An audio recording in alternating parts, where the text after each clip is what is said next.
The extraordinary life of Princess Alice, the Duke of Edinburgh's mother and the Queen's mother-in-law, is one of the best-kept secrets in royal history.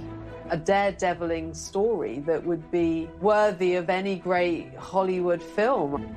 Born in Windsor Castle, she begins life as a privileged royal. She was most Diana-like because she was regarded as the prettiest princess in Europe. But from the start, Alice is no ordinary princess. She was basically stone deaf. She ended up being able to lip read in Greek, German, and English. She serves as a nurse on the front line. She was hands-on. I mean, she was dealing with broken limbs and amputated limbs. She goes on to face huge personal challenges and is committed to an asylum. She is hearing voices, that she's in a relationship with Jesus Christ. She would overcome these struggles to help those in need. This film will reveal the secrets of Alice's extraordinary life, using rarely seen archive and interviews with those directly affected by her selfless actions, including the Jewish family she saved from the Nazis. If it hadn't been for her, I wouldn't be alive today. Ultimately, she devotes her life to helping others. She'd set up an order of nuns to do her humanitarian work. Amazing character who indefatigably survived through some of the toughest events of the 20th century. Alice was a woman who refused to fit the royal mould. Why has her remarkable life remained out of the public spotlight for so long? Princess Alice is very definitely the royal family's best-kept secret. And what a fascinating life she's had.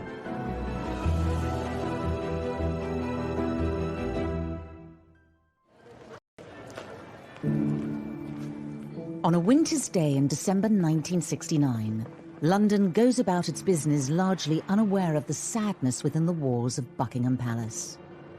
Princess Alice, who was the Duke of Edinburgh's mother, mother-in-law to the Queen and grandmother to Prince Charles, has died in her sleep. Reporting of Alice's death is minimal. It makes just the 4th item in the night's news. The BBC announcement read, "The Duke of Edinburgh's mother, Princess Andrew of Greece, died today at Buckingham Palace. The princess, who was 84, had been in poor health for some time.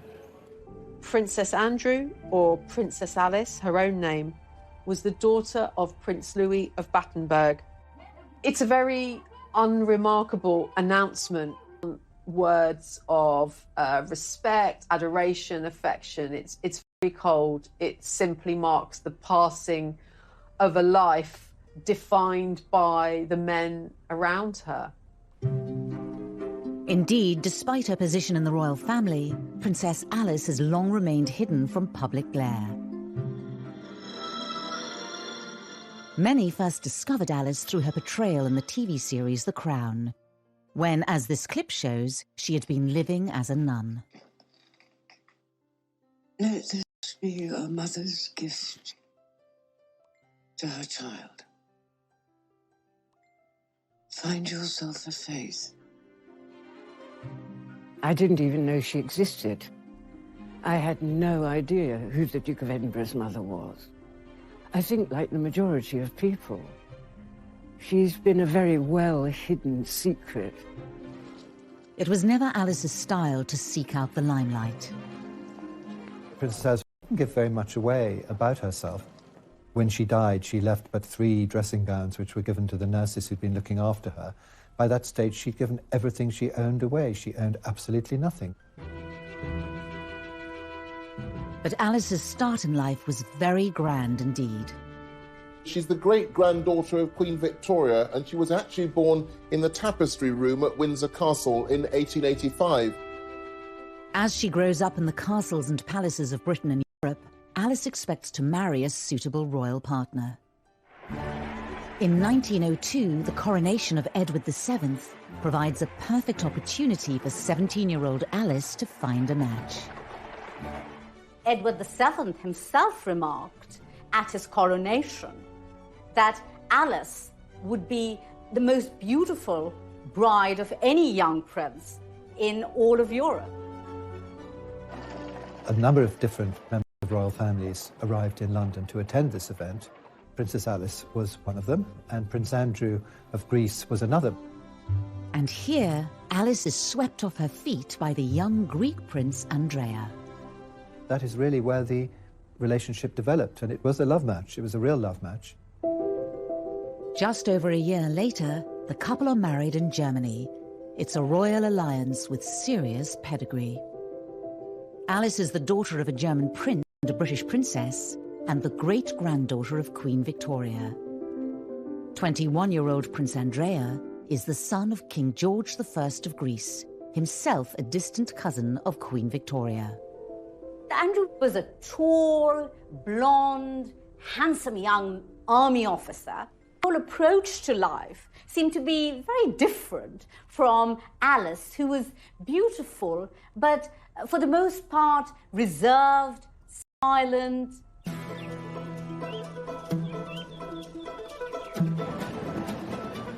The newlyweds head for Athens in 1904 to start their married lives together at the Royal Palace. It's a dramatic change from Alice's life so far. The marriage was clearly a culture shock for Alice. I mean, she, for once, didn't know any Greek. Athens must have been kind of a cultural wilderness in certain respects for Princess Alice, and the palace itself wasn't exactly Grand Luxe. The royal palace in Athens was, by all accounts, rather drafty and dark. A more significant problem for Alice is that the Greek monarchy is not a stable one. Greece had only existed as a country in its own right for 70 years, following the breakup of the Ottoman Empire. So it had to create its own monarchy. In 1863, Greece turned to Denmark's royal family for a king, and they chose one of their Danish princes.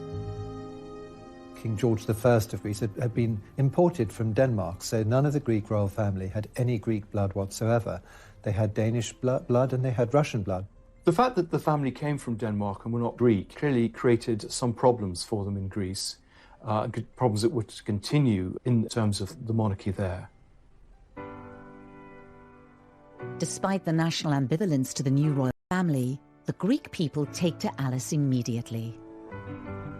She certainly provided a great injection of glamour into the Greek royal family. She was a bit almost Diana-like because she was regarded as the prettiest princess in Europe.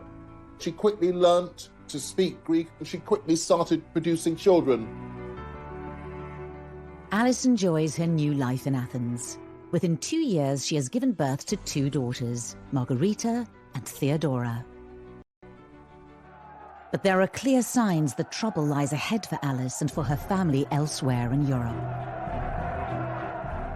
The beginning of the 20th century was a difficult time for the European monarchies. There was unrest, particularly in Russia, and this unrest was also to be found in Greece. A sense that monarchy had had its day and revolutionaries were beginning to, if not seize power, at least to agitate for power. A tragedy in Alice's family, born out of this unrest, would prove to be a huge turning point in her life. Her favorite aunt, Grand Duchess Ella, lives in Russia with her husband Sergei, the Governor General of Moscow, a man with dangerous enemies. Was married to the Grand Duke Sergei of Russia. And in 1905, Grand Duke Sergei is horribly assassinated by a bomb which blows his carriage into smithereens outside the Kremlin. And this had a profound impact on Ella, who gave up her material wealth and used her time and resources to feed the poor and become much more religious and set up a convent. Alice goes to visit Russia, I think in 1909, and she sees the amazing work that her Aunt Ella is doing, which directly affects Alice and affects how she chooses to lead her own life. As Greece edges closer to war with its neighbours, Alice would soon be given the chance to follow in her aunt's footsteps and risk her life to help others.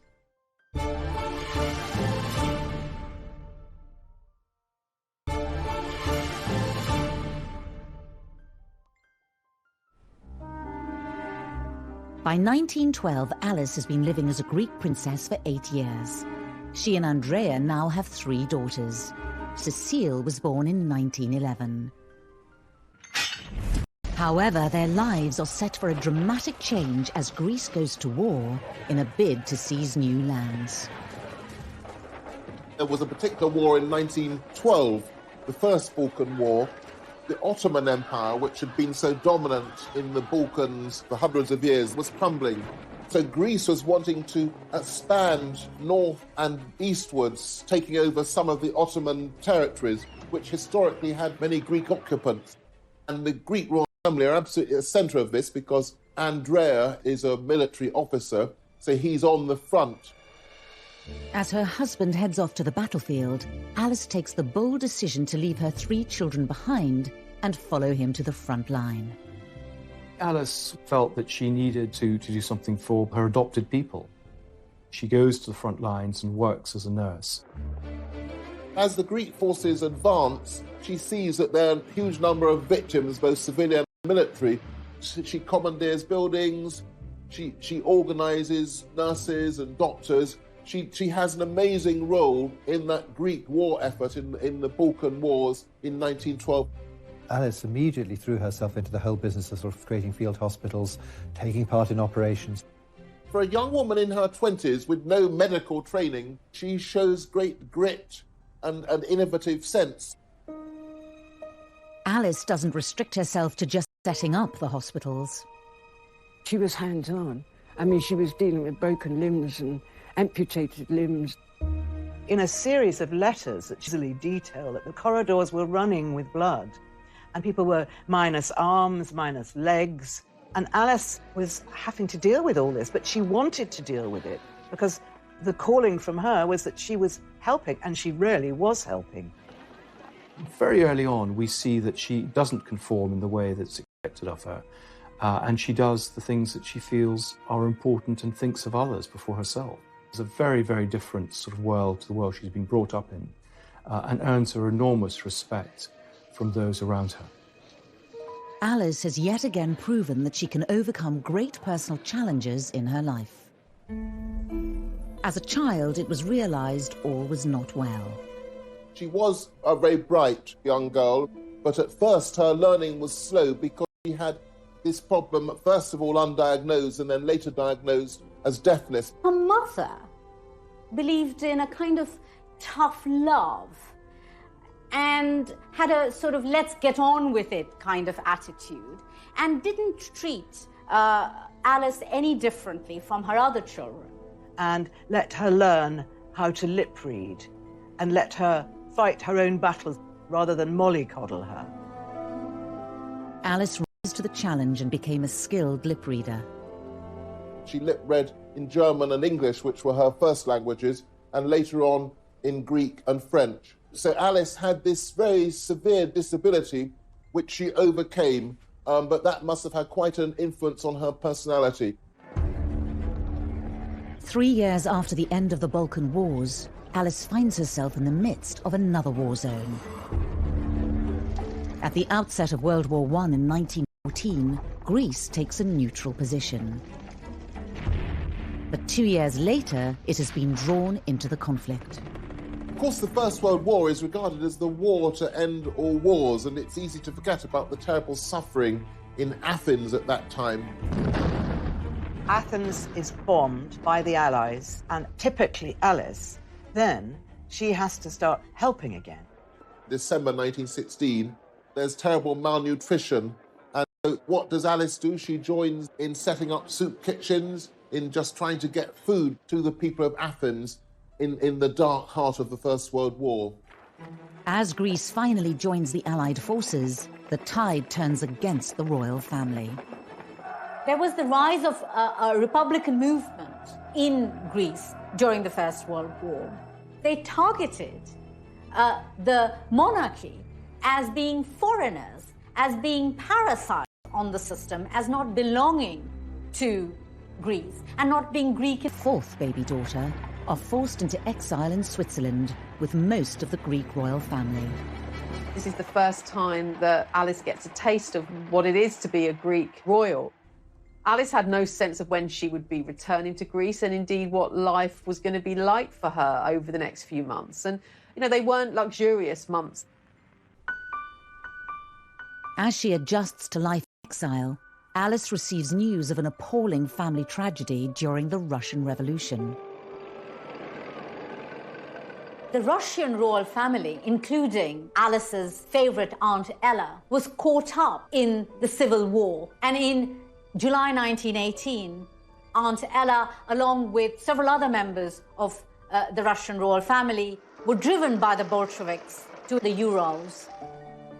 Ella and 5 male members of her family were taken by the revolutionaries to this disused mineshaft. They were thrown down, and then rocks and stones were thrown on top of them, and a grenade, which obviously killed them.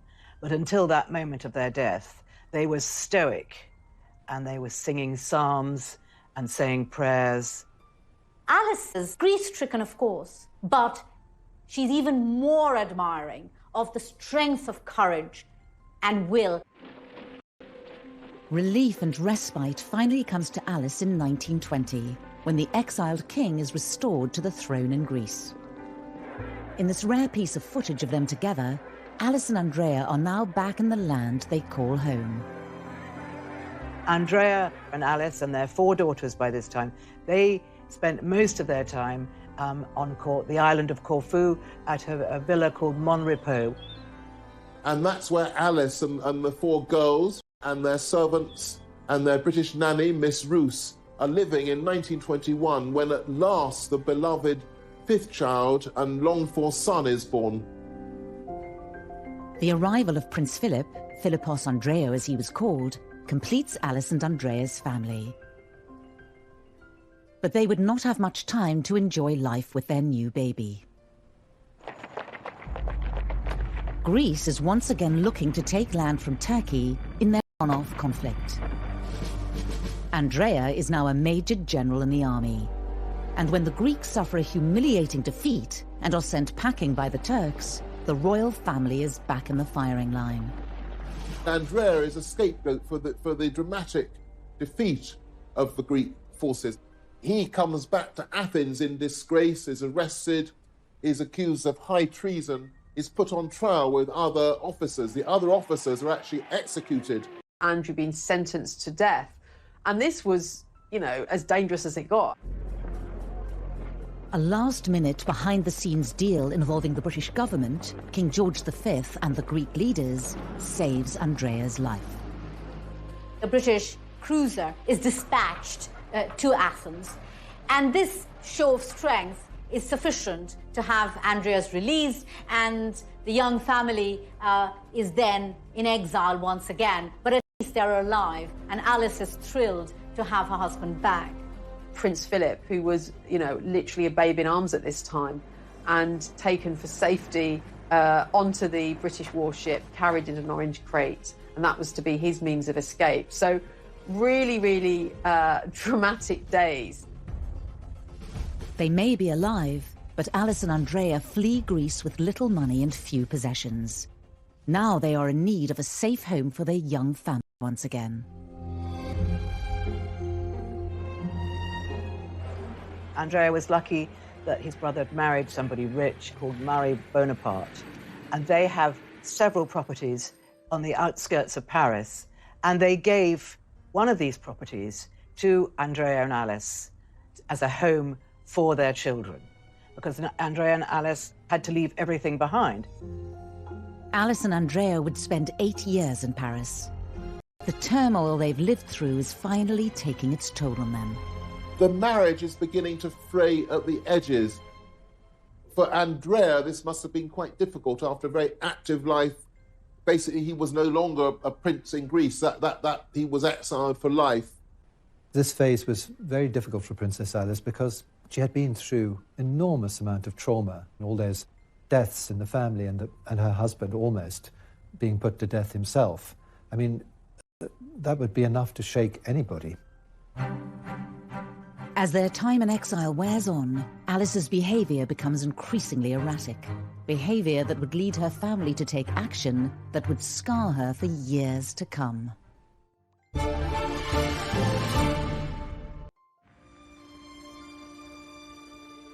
1928, Paris. Princess Alice and her family are now safe, living in exile. But for her, a personal inner struggle is about to begin. One that will define the next 10 years of her life.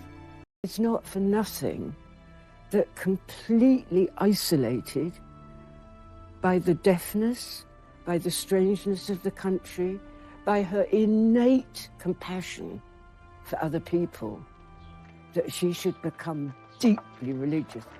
In 1928, she converted to the Greek Orthodox Church, which, having actually been a Lutheran all that time, so that showed a spiritual growth in her. A relaxed Alice can be seen in this rare footage. Just a year later, the memory of the brutal murders of her relatives in Russia and the increasing alienation in France all start to take its toll, and Alice's religious fervour increases. She decided that she was able to heal, and she had what she called healing hands.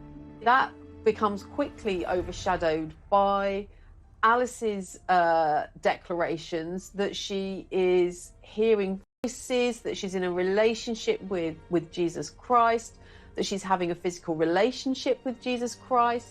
I mean, she's beginning to be clearly suffering from religious delusions, which of course become really distressing to those around her. She is sort of a sense out of her. Her mother is particularly concerned about her.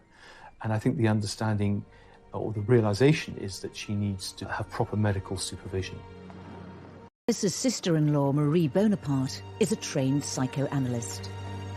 She recommends Alice should see Dr. Ernst Simmel at Schloss Tegel near Berlin, the first inpatient clinic for psychoanalysis. Alice did not want to go to the Tegel clinic because she didn't see that there was anything wrong with her. But when her doctor said that Jesus had told him that she needed to go, which was certainly a fairly sneaky way of doing it, Alice obviously agreed, and she went to the clinic. After therapy sessions with Alice, Dr. Simmel diagnoses her as a paranoid schizophrenic. It was believed that her mental illness was a result of sexual frustration, that she'd fallen in love with a young Englishman, and this was an unrequited relationship, and that had made her really go mad by suppressed, repressed sexual desire. And in another twist to Alice's story, Dr. Simmel takes her case to his colleague, the founder of psychoanalysis, Dr. Sigmund Freud. Now, at that point, Freud suggests what is probably the most shocking or the most bizarre, the most puzzling recommendation in the history of psychoanalysis. He suggests to Simmel that Princess Alice's ovaries should be exposed to high-intensity X-rays. The first time I read this, I just couldn't believe what I read, because it hardly counts as a psycholytic intervention. Freud suggests the medical procedure rather than therapy, as he thought it would, in his words, rejuvenate Princess Alice. But the results are devastating. Because the exposure of the ovaries to high-intensity X-rays would effectively mean, to use a strong word, that Princess Alice would be castrated, that her menopause would be accelerated and so would be rendered sterile. Alice's ovaries are X-rayed, but it does nothing to improve her state of mind. Alice was maintaining throughout this period that there was nothing wrong with her. She didn't want to be at the clinic. Nevertheless, she was forced to undertake some of this treatment against her will. She stayed there from February to April, when she discharged herself. Alice's suffering doesn't stop there. Her mother, Victoria, perhaps embarrassed by Alice's behaviour, conspires with the family doctor to send her to another clinic. So Alice's mother took Prince Philip out to lunch, on a picnic, and by the time he came back... Which was really, really sad. They forcibly had to inject her and sedate her to get her to the clinic. What was done then was effectively in breach of every convention of civil rights. She was admitted by force on the instructions of her mother and against her will to a psychiatric institution. Alice is sent to the Bellevue Sanatorium in Switzerland. Princess Victoria was generally concerned about her daughter, that she should have proper medical attention. But I think a large part of it was the need to keep her out of the way, that she was a potential embarrassment. Alice had delusions that Christ had given her a special religious mission. She had put these thoughts to paper in an attempt to share them publicly. Sending them off to newspapers and things. And I think she was once intercepted when she was trying to post something to some publication or another. I mean, they didn't want her taking her strange, as they would have seen it, strange views into a public arena. They were nervous about that because that would have been shameful or dangerous. Alice's battle with mental illness is compounded by the fact that she's being held against her will. Over 2 years, she misses the landmark moments in her children's lives. She didn't attend the weddings of any of her 4 daughters, and that must have been a matter of great regret and unhappiness for her.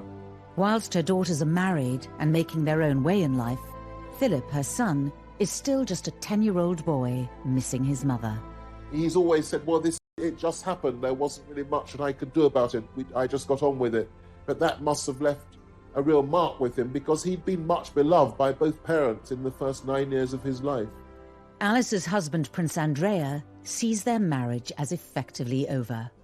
Broken and feeling betrayed, Alice tries to escape in July 1932.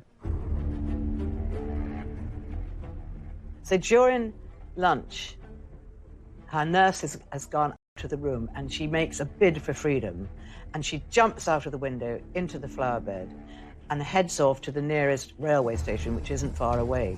And she got as far as the train station. I think she even got as far as into the carriage, where they kind of found out that she was there. She's arrested and brought back, much to her disgust, and therefore her escape attempt hasn't worked. Alice's desperate act convinces her mother she should be transferred to an open sanatorium in Murano, Italy. She had been at this point a prisoner in Bellevue, at her, basically, and her jailer was basically her mother. It was her mother that she had to... This isn't a teenage Alice, this is a woman in her middle age. No longer institutionalized, in autumn 1932, Alice faces the biggest challenge of her life. At the age of 47, could she recover from her ordeal and regain her sanity? She begins by choosing to distance herself from family life and from royalty. She drifted around Europe for several years. So up until 1937, she was living, with one family after another, and particularly sort of settling near Cologne, discussing religious topics, very, very involved with all the things that were interesting her, but not involved with her family. This sort of extended gap year of her trying to perhaps find herself, but certainly not living the life of a princess. In many ways, sort of living off-grid. I mean, we don't know very much about her, which is sort of quite remarkable, of course, that she kind of disappears. Alice probably thought that with her independence of mind, with her freedom of expression, it wouldn't be easy to go back to her own family, including her mother, who would always be looking over her shoulder, because that would always contain the risk that before long she'd be sent back to a psychiatric institution. Alice's decision to live a solitary life means her youngest child, Philip, is still being raised by relatives. I think it's important not to pity Alice during these years, but neither, I believe, should she be reviled as this heartless mother and callous wife who forgot all about her family and spent her time roaming aimlessly in Germany. What about her husband? After 5 years wandering across Europe, passing from friend to friend, Alice starts to feel like she can finally reach out to her loved ones. The connection with her family begins to be a bit closer as she, in a sense, recovers her health. She begins to communicate with her family a bit more, write letters to Philip. He's encouraged to write back to her. And so the family begins to come back together. But of course, there's to be a terrific tragedy in 1937. Alice's daughter Cecile, pregnant with her 4th child, is involved in a tragic accident. Her beloved daughter, Cecile, who's married Don, a Prince of Hesse, and they're travelling by plane, rather than untried technology, it turns out, in 1937. The plane hit a chimney in Ostend in thick fog, and so Cecile, her husband, her 2 boys, his mother, and various other people were of the accident. And this was a horrendous event in the family. Cecile and her husband were members of the Nazi Party, and the funeral is held in Germany. This is the first time Alice has seen her family all together in 7 years. Cecile's death could have broken Alice forever. But instead of being plunged into a dreadful, dreadful gloom, because of her strength of will, I think she probably thought nothing worse than this can ever happen to me, so I'm going to get on with my life. And she actually recovered her equilibrium and came out of her phase of religious fervour and started to lead what would be considered a much more normal life. Out of the latest tragedy, Princess Alice emerges with a renewed sense of purpose. But her return home to Greece throws up another test, one that takes her into a clandestine battle against the Nazi forces.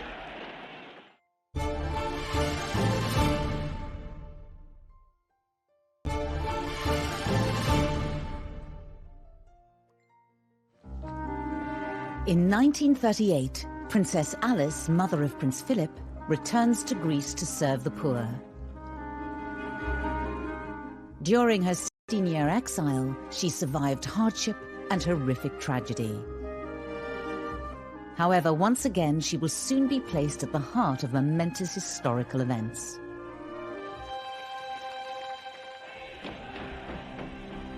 The onset of World War II requires her to draw on her reserves of courage and bravery. When German tanks roll into Athens in April 1941, the Greek royal family flee to safety. Despite the dangers, Alice decides to remain, to continue her work. I don't think that Princess Alice ever really wanted to leave Greece. I mean, that was where she belonged. She was a Greek princess by this stage, and she felt that's where she could be most useful. The Nazi invasion has devastated Athens, and thousands are left destitute and starving. Alice helps by volunteering for the Red Cross. I think one of the extraordinary things is, given the scarcity of food, that she's able to create one of the largest soup kitchens in the world at the time. And it says something about her determination, her contacts, and her ability to get things done, that it's such a success. And she feeds thousands, particularly children, young children, who are either orphans from the war or refugees, those who are helpless. This is Alice at her humanitarian best. As war continues to... She's completely fearless. While bullets are flying, she's on the streets of Athens taking supplies to people in need, and she's heard that you don't hear the bullet that kills you, and she says, I won't hear it anyway because I'm deaf. However, Alice is about to take an even bigger gamble with her own safety. Athens is home to around 8,000 Jews. Amongst them, the Hamaiki Cohen family, prominent members of the community who have ties to Greek royalty. Evie Cohen is their only surviving direct descendant. At the beginning of 1943, it became obvious that the decisions against the Jews to take them to concentration camps was starting to be obvious. My family had to go in hiding. Evie's father, Alfred, decides the family's best hope of refuge lies with Princess Alice. Now he must find a way to contact her. By an extraordinary coincidence, a chance encounter with her lady-in-waiting results in a message getting to Alice. I'm going to read out part of the text my father had written about this part of the story. For us, it was an absolute miracle. In short, that lady immediately went to see the princess, and an hour later, we were informed that the Princess Alice would be more than happy to take in my mother and sister. I think it was Alice taking an enormous risk, because she may have faced a firing squad because she had harbored the Jewish family. It was an enormous risk. When the German generals came round looking for any Jews, and perhaps having been tipped off that perhaps there were Jews being sheltered by Princess Alice, she said simply, "I can't understand, I don't know what you're talking about."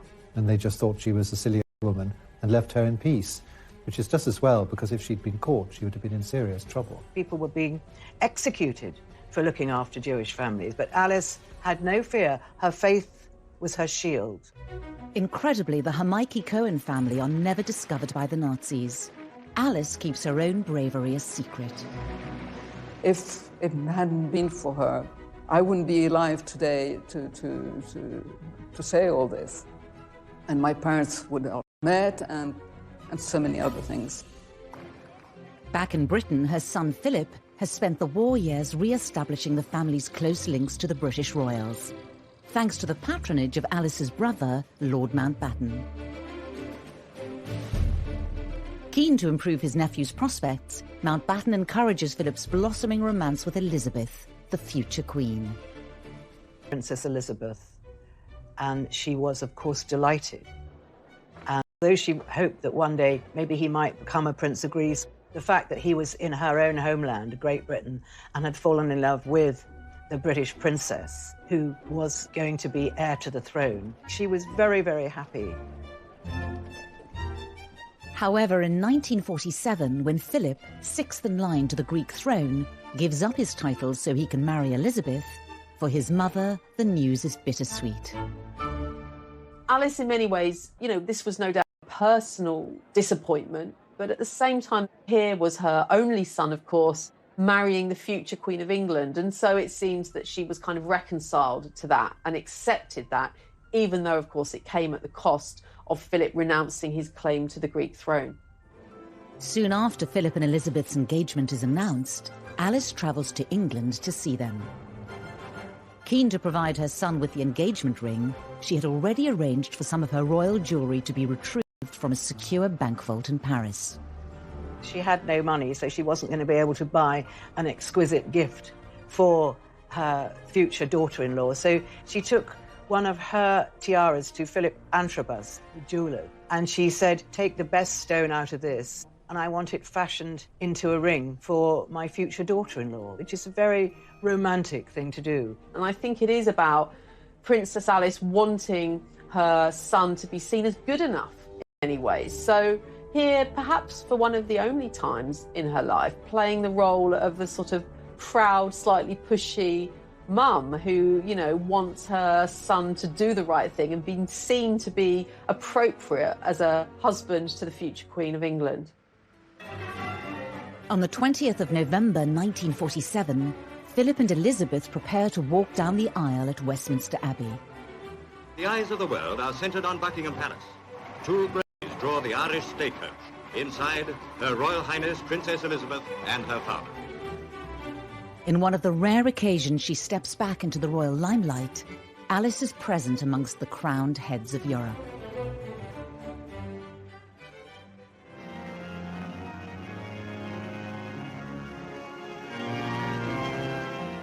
And now they are man and wife. It was, for the British people, a wonderful celebration for the horrors of the war. It was a joyous occasion, and Alice was very, very moved to see her son so happy. In the official wedding photograph, Alice can be seen standing next to the Queen's grandmother, Queen Mary. Her life has come full circle at the age of 62. There she is. It's been a moment of great pride for her that lovely Lilibet was marrying her marvellous son, Philip, and it was a new beginning. Over 40 years since she first left England, when Prince Charles was born the following year, Alice is firmly back in the bosom of the royal family. Philip and Elizabeth have their first child, Prince Charles, and Alice is absolutely delighted. She's thrilled. She's very much included as part of the family. After their years of separation, Philip wants his mother to stay in England. But ever the individual, she shuns royal life and beats her own path, sticking to her charity work in Greece. I think that after Prince Philip had married Princess Elizabeth, she felt that to some extent she could then do what she liked. Her daughters were all married and they had families of their own, and he now had a family of his own. So she fulfilled this long-held wish to found a nursing sisterhood. Despite not taking formal vows herself, in January 1949, Alice founds a nursing order of Greek Orthodox nuns on the island of Tinos. She is now able to do what she had long wanted to, that is to follow in the footsteps of her beloved Aunt Ella, who had set up an institution of nuns dedicated to service, to serving the community, not shut up in a distant cloister, but living amongst the people, those whom she could help. And Alice wanted to do the same. And I think this is what motivated her, finally, to set up her sisterhood. Alice is at last fulfilling what she sees as her life's mission. While she has now re-established her links to the British royal family, when she attends Elizabeth's coronation in 1953, as this rare footage shows, her choice of dress signifies both her status and her dedication to her charitable work. Princess Alice of Greece, mother of the Duke of Edinburgh, wears the dove-grey habit of her religious order. People are surprised to see her dressed in her nun's outfit. But this is no ordinary nun's outfit. This outfit was made by the couture house Balmain in Paris. So she is a nun, but she's a very stylish nun. There she was, walking through Westminster Abbey behind the royal party, alone in her grey nun's habit. Really quite odd. And I think it's quite telling of the way in which she was dismissed, really, throughout her life as being a bit odd, a bit mad, a bit of an eccentric, and not somebody who could be easily embraced within the royal family. Once again to continue her charity work. But despite her royal connections, her religious order is running out of money. For Alice, who had no real funding behind her apart from what she could raise herself and she could raise from her family, the sisterhood desperately needed funding and started to fail. But she knew she couldn't keep it going forever because, unlike Aunt Ella, she didn't have personal wealth to keep something like this going, and it was just running down, sadly, for her. The end of Alice's dream finally comes in 1967. After a military coup, King Constantine II has to flee Athens. The whole Greek monarchy are potentially in danger.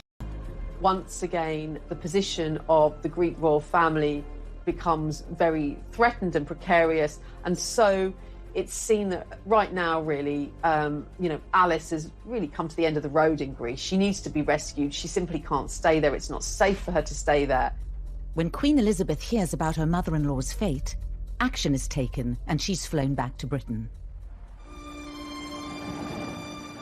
The moment Alice arrives at Buckingham Palace, vividly dramatised in Series 3 of The Crown. She arrived in one of the Queen's Rolls Royces in her overcoat. It was July, and all the windows had to be shut. She knows Buckingham Palace. It's not the first time she'd been there. But she's just aghast at the money and the space. Your Royal Highness. Thank you. Please, this way. She's put in one of the maids' rooms at the top, which she doesn't mind. It's the most palatial room she's had in years. She was very unsettled to begin with and complained and made a fuss. But eventually, she realised how lucky she was. She made friends in the way that she always made friends, and she settled down, and she was very happy. After being forcibly separated from her son Philip when he was just a child, he and Alice are finally making up for lost time.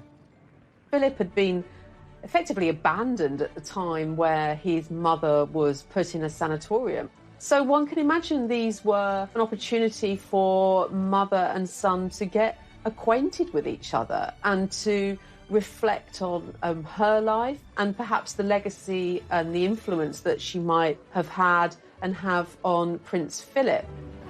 Alice has finally found safety and stability in Britain after decades of selfless devotion to others. But her bravery during the war wouldn't receive the recognition it deserved until many years.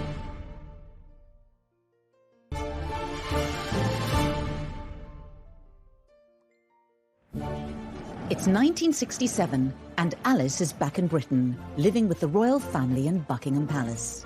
But she's set on doing things her own way.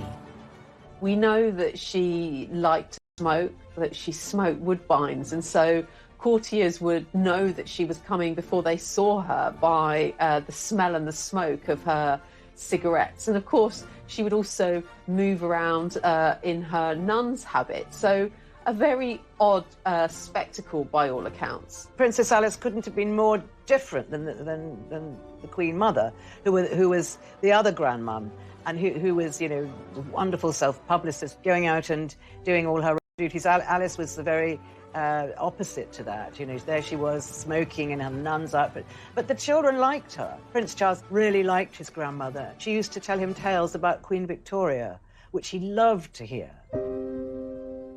After 2 years of getting closer to her son and his family, Alice starts to become infirm. On the 5th of December 1969, aged 84, she dies peacefully in her sleep. Her death was really announced without any great fanfare. Certainly when we compare the public affection towards the Queen Mother, Princess Alice has a very different position in the nation's affections. Really, people didn't really know her. They still don't really know much about her. The funeral itself was a relatively small affair. I suppose in keeping with Alice's own life, which always emphasized service rather than status. Prince Philip, he said what an extraordinary thing it was that she had been born in Windsor Castle, and after a difficult life of wars and tragedies and separations and living in different lands, she had come back to Windsor Castle again. Before she died, Alice gave very specific instructions about her final resting place. She wanted to be buried in the Russian Orthodox church in the Mount of Olives by the side of Aunt Ella. So a very particular request and a very difficult request to honour. It isn't until 1988 that Alice's family are able to fulfill her dying wish to transfer her remains to Jerusalem. Despite the dangers she had faced during World War II, Alice's work was not recognised until long after her death. In 1994, Prince Philip was in Israel to see his mother posthumously awarded the title of... The award was given for Alice's bravery hiding the Hermione Cohen family from the Germans during World War II. She was a person with a deep religious faith, and she would have considered it to be perfectly natural human reaction to fellow beings in distress. Princess Alice, she didn't even think for a minute. She just heard there were people that were in danger and that she felt that she could do something for them. The story of Princess Alice and my family is a beautiful one, and it can, I hope, be an example for the young today to continue to do good things in life, to be human. Both Prince Charles and Prince William have since travelled to Israel to visit Alice's tomb. As the years elapse, the selfless work that she did, is seen as something that the royal family are incredibly proud of. And I think her legacy and her life is being embraced much more by the royals and even the younger royals. And obviously that's very, very good to see. So I think she's been a great influence, and I think, you know, on the whole royal family's attitude to humanitarian activities. Alice was a royal like no other. The twists and turns of her life spanned much of the 20th century and coincided with pivotal moments in history. Alice's life was on the outside looking in, and that was why she was able to help people so much. That was one of the joys of playing her, because she didn't give a damn what people thought about her. She had suffered really a huge series of disadvantages, from her deafness as a child through to the problems of exile as a royal princess, her mental illness, and throughout of all this she rose triumphant as an inspirational figure. An amazing character who indefatigably survived through some of the toughest events of the 20th century and triumphed as a sort of humanitarian icon. A really remarkable life story, and one that shouldn't be forgotten.